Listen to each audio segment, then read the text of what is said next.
Hello, everyone. I'm just sitting down here, honestly, and for me, I like to keep things factual, and I say my mind the way it is. Whether it's going to come right to people, it's not going to come right to people. For I always believe that I owe it to myself for my inside to match my outside. Whatever I say, know that that's what is inside. I'm not. I've never known how to do that thing where oh this is how you feel and then you're saying different things just to be politically correct or whatever.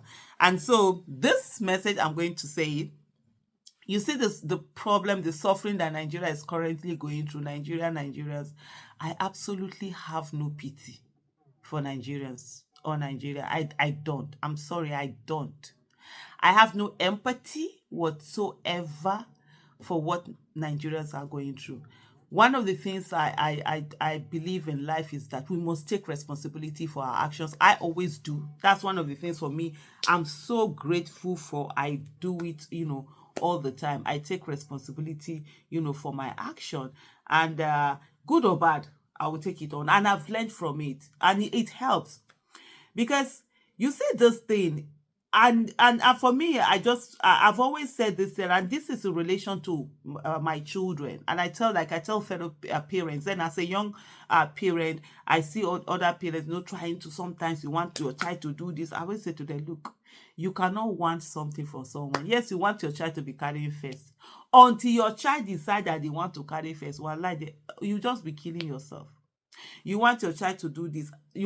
I always say to them, I say, look, you cannot want something for someone. You can wish it to, but you can't want it. That person has to get to a place of wanting it. So it's the same thing. You cannot want good governance for Nigerians. Nigerians must want good governance and must be ready to work towards it.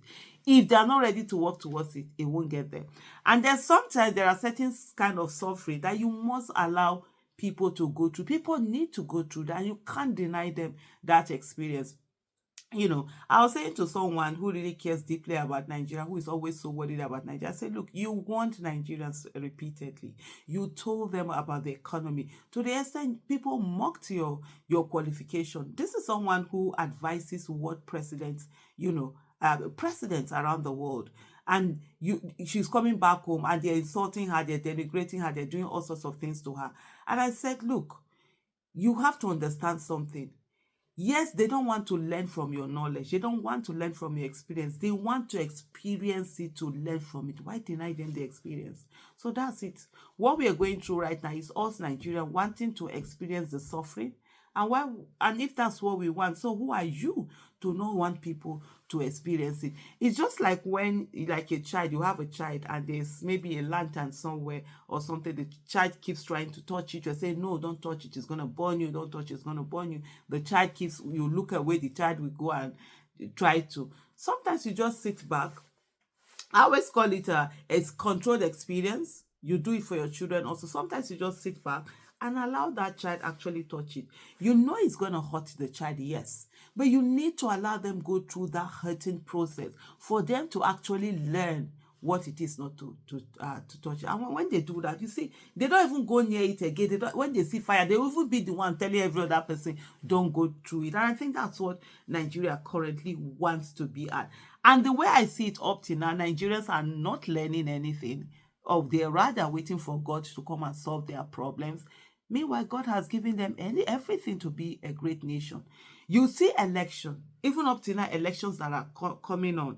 Nigerians are not taking elections as anything serious. So I'm supposed to feel pity for someone who either the person didn't come out to vote, or went out to vote and sold their vote, or we proudly say to you, oh, I don't do politics. I'm not interested in politics. Politics is dirty. That they are the clean ones. It is those trying to do politics. We are the dirty ones, or trying to do this and that. They are clean ones.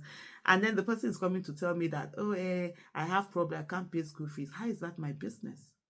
Have you forgotten that it's true politics, the people that will give you good quality or give your children good quality education that is free are supposed to come from? And you refuse to vote for those people. You refuse to campaign for them. You refuse to do it, or you demand money from them.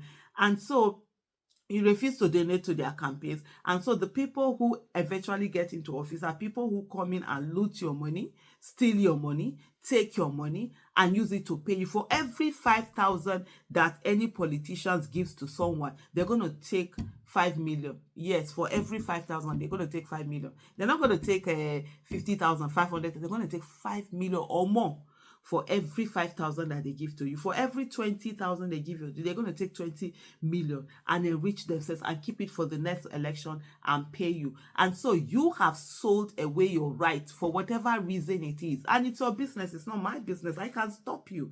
And so the only thing that I can do is that you're not going to take that. That's your nonsense, that you refuse to take part in the political process. You refuse to vote, right? You sold your vote. And because of that, people have gotten into office that have destroyed the economy, that is now affecting that has affected my business, where the volume I used to sell before, I can no longer sell it because people no longer have monies in their hand. And then the problems I used to have before is now compounded because your problem, you're breaking it and putting it on my head and having to solve it more. You see that nonsense? Nah, it has to stop. It's called tough love. It has to stop. If you like call me wicked, please feel free. One of the things for me I've always done in life is that I don't do things because of people. For people to appreciate, now, if you like call me, say Aisha is bad, is bad. And one of the things I'll say to is that, look, if God is not going to punish you for you not being able to help yourself with all that God has given you, you have healthy, you have brain, you have everything, you have to make use of it, and refuse to make use of it to help yourself, then God will not punish me because I refuse to help you. And as a Muslim, one of the things in Islam, help are of two types. If you help a family member, you help outsider. If you help a family members, you have double reward than if you help, another person outside. I used to be at a place where, oh, this person has problem. Oh, this person is sick. That one needs money. Set up business for this, set up business for that. You set up business for people. They eat the money. They waste the money. They do it anyhow and they come back. And you help someone, you're paying their children's school fees, you're doing that. The person is still coming back to come and tell you that this. There was one. I paid this person's school fees, and I'm not saying this thing because I'm trying to farm or whatever. I don't need anybody to do whatever at this thing. Pay this person's school fees from law school. And sorry, what is law school? From first year in university law all the way to law school. Did. And then this person is coming to tell me. So by the time the person came with his family and whatever, took them out to just give them a nice treat in Abuja because they did their law school in Abuja and all of that stuff. And they're going to tell me that, oh, I would have given him the money to do souvenir. I'm like, are you freaking kidding me? And this person, I'm still, meanwhile, not just paying your this thing through school, had to help sometimes because the family person with your children's school fees, with this and that. And you're still coming, and you're still coming, and you're still coming. I think I was like, no, this has to stop. For me, that's the part. And it's for me, I know there are people who like do this thing. Give someone 50K here, 10K here, this is it. I don't want you coming back to me all the time. I want help you to stand on your own and take care of yourself. They never want to. There was a statement that somebody made recently, like I kept that statement. This like about maybe 2 months ago or even less. And he said, this Tinubu's economy is affecting everyone. Wait, this thing, it's only you people that have money that is not touching you. I'm like, wow. That's a selfish mentality. You feel that I'm not affected, or it's only you that is affected. You don't know the way you have problem is the way I have problem. You can even go to someone. Me, there's no one I can go to. Who am I going to? Thank God that all my children have finished school. I mean, when my daughter was in school, still in school, she finished school this year. Who am I going to meet to come and tell me that, oh, I need you to give me so £1,000 to pay school fees? Who is going to listen to me? When my son started school when he went to UK in 2013, pounds was around 240 pounds. Yeah, official rate was around 240. And now in 2024, that my daughter finished, this thing was 1,000 something. Can you put that together? You can you even relate that? I remember a time when I didn't even used to bother to buy official this because it's almost the same. Sometimes even cheaper because sometimes I get people who are in UK that want to sell their this thing. I'll just buy this thing and just put it there. But what I'm trying to say, I'm also going through problem.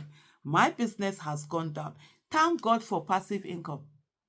If not for the fact that I had things on ground where whether I work, I don't work, this money will come in. Where will I be now? Sales have gone down. This yeah, this person feels that I don't have a problem. He's the only one that has a problem. I send the money. Since I send the money, I don't even know whether I even called to say thank you. I've not heard. The next time I'm going to hear calls will be he had another problem. And so what they do is that they take away the problem. They will not go and meet government. They will come and meet you and heap it on you and want to bring you down so that you be at the same level. Now, I'm not doing it again. If you refuse to take responsibility in building your nation, you refuse to have a part in ensuring that Nigeria works, you think, oh, you're just going to sit down and pray. Let's all sit down and be praying. Now, don't worry. Yes, you've told me your problem. Don't worry. And me too, I will pray to God to solve, to put the whatever it is, to carry it from my account and put it there. If that's the way these things have to work. Faith without work is dead. God will do for us what he has not given us capacity to do for ourselves. Not what he has given us capacity for us to do for ourselves. He will only do the one we don't have capacity to do. That's the one we should be praying to God for. But people sit down, do nothing, and just want things to go on. Local government elections are going on.